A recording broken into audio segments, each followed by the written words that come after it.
Hello again and welcome back to another one. And today we have a couple of topics to cover, from latest updates linked to Eminem's Toby. And it is safe to say that with just a few days left before release, tracklist season is upon us, as social media has been flooded with an alleged tracklist for Eminem's upcoming album The Death of Slim Shady that sparked some interesting reactions so far from fans on the web. And speaking on Toby's reception, we got to hear from Joe Budden a few hours ago, which is strange seeing as he's already spoken about how he is staying away from reviewing anything Eminem related. Y'all review M.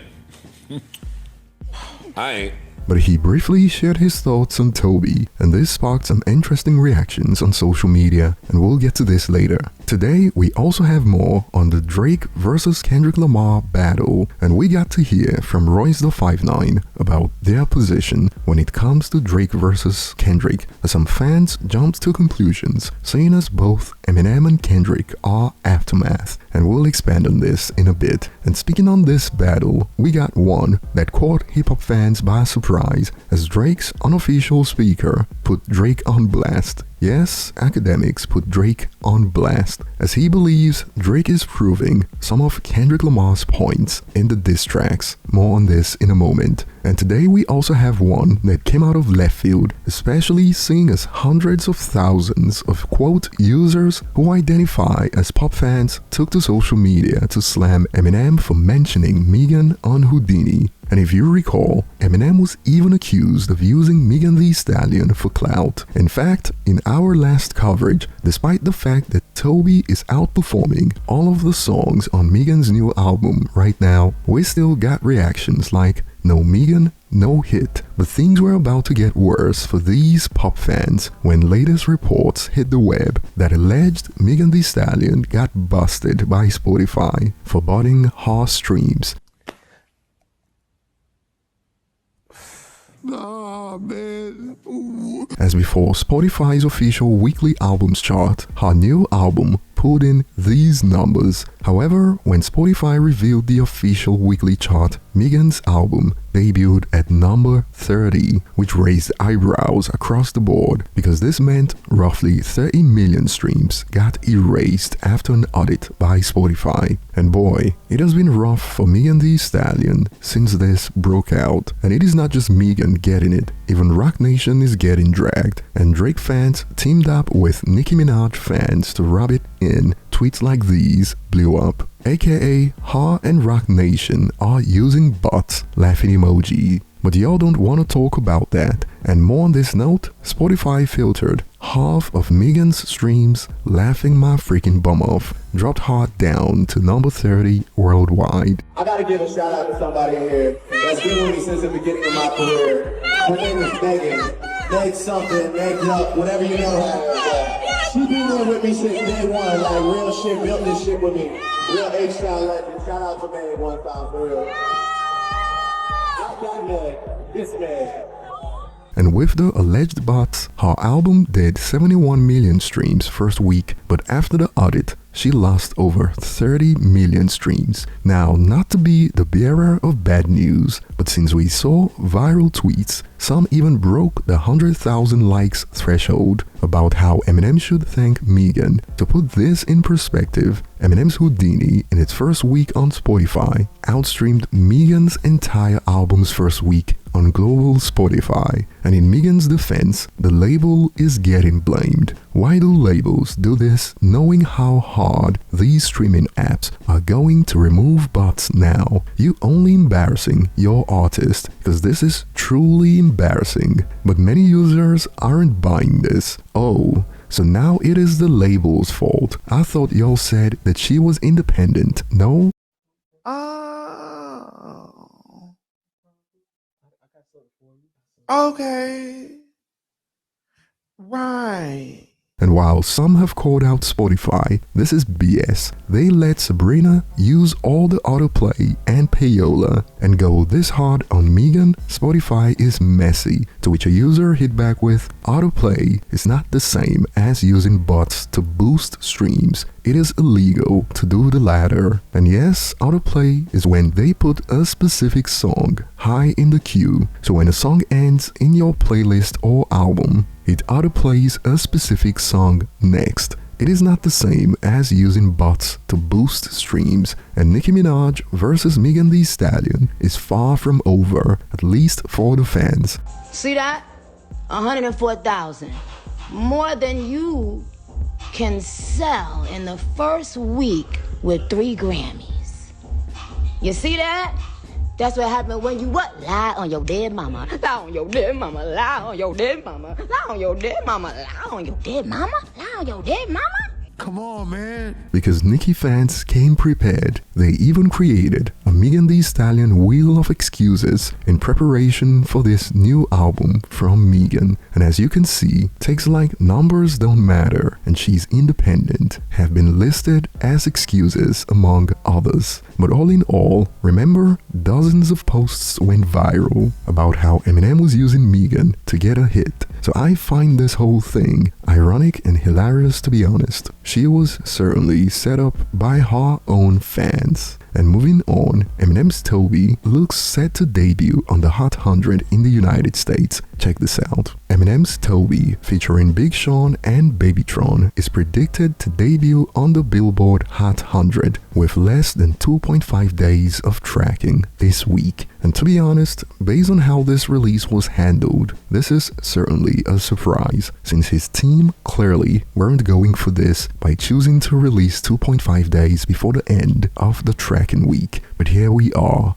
And this would make Babytron's first Hot 100 entry in the United States. And moving on, a reported track list for Eminem's The Death of Slim Shady album got reportedly revealed by Apple Music. Check it out. It seems as though Apple accidentally revealed the track list of Eminem's new album before it got taken away, but these screenshots show the track list. How do you guys feel about this if it is real? What you excited for the most? But some of the track names are dead giveaways in my opinion, and even some users have expanded. Land of the Free? Guys, come on, this is obviously so fake, but some users insist. I think it is real, because I'm not seeing a single post giving me a good reason why it is fake. But overall, what are your thoughts? And moving on, before we get to Joe Budden's podcast reacting to Toby, Akademiks shocked hip-hop fans on social media when he put Drake on blast for attending Michael Rubin's all-white party a few hours ago. Check out some snippets from his live stream. A white party to me is a colonizer party. Like, I ain't gonna lie, yesterday I wanted to see Drake at a barbecue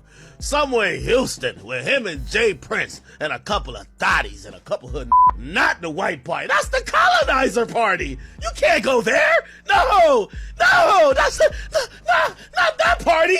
No, getting a little nervous. The Wagwan Delilah was like, okay, all right, you know, having fun. The off-tune sexy red shit, all right, you know what I mean, faking them out. The Camila Cabello was like, all right, I mean, this might just, it might just be one of those. It might just be one of the white party. Hold up now. What the f going on?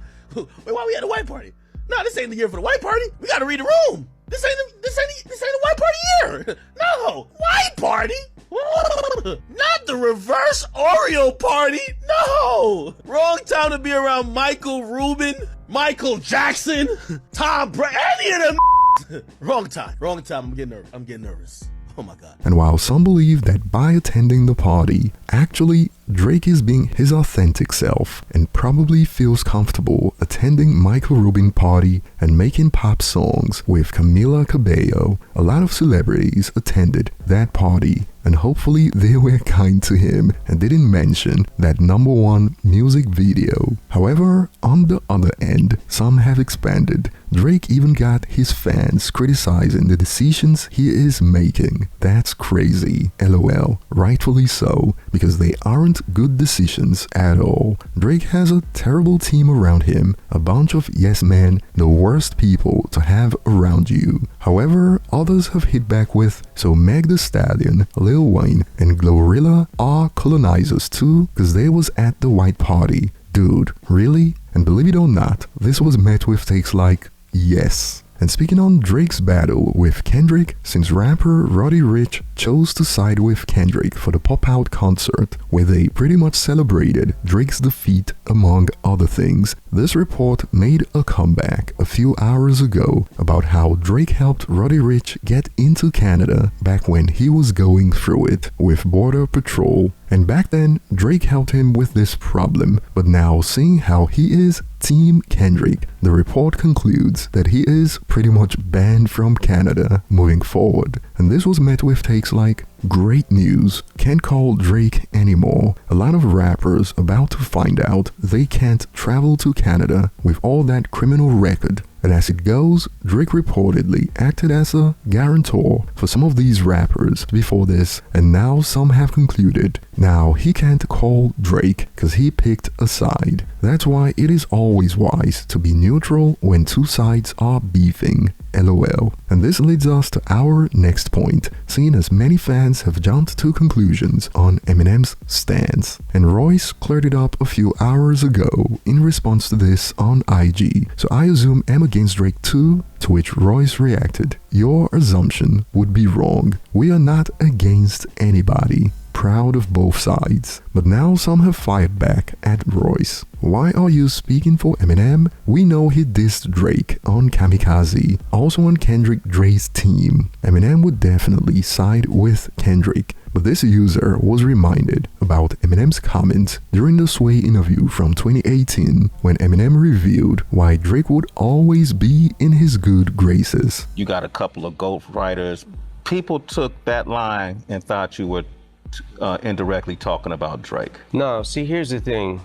Drake is always going to be in my good graces because he did something for one of my daughters that I'll never forget, and he will always be in my graces with that. And I like Drake. Mm-hmm. What I'm telling you with these lines is, I don't know what's real and what's not at this point. You know what I'm saying? Because you hear shit about this rapper, that rapper, whatever. I'm telling you that I don't do it, never have, and never will. If I ever need a ghostwriter, I need to just fucking put the mic down. And moving on, despite previous claims from Joe Budden when it comes to Eminem's music, his co-host Ice continues to bring up Eminem on their podcast whenever he releases music. And this time around, this was how it went. Check out a snippet after they listened to Eminem's verse on Toby. McGuire got bit by a spider, but see, me, it was a go. They smoked that shit. You take your helmet No, off, they so smoked as that. you get up, They smoked that shit. And I know it's an Eminem record, so most people wouldn't look at it as necessarily a sleeper, but Eminem slept on today. So, Not mad at salute that. to them. I like yeah, that. they cooked that. They smoked it though. They absolutely did. M's album comes out next Friday, actually. Okay, I'm looking forward to it. Yeah. And while this sparked reactions like rare win from Joe Budden, some have expanded. He always liked M. Unfortunately, in business, some people ruin their relationships. You're a thief. These are facts. These are just the facts, bro. You stole from me and Rory. Damn. They smoked it though. But over to you guys. Share your thoughts below in the comments section. Thanks for watching and see you on the next one.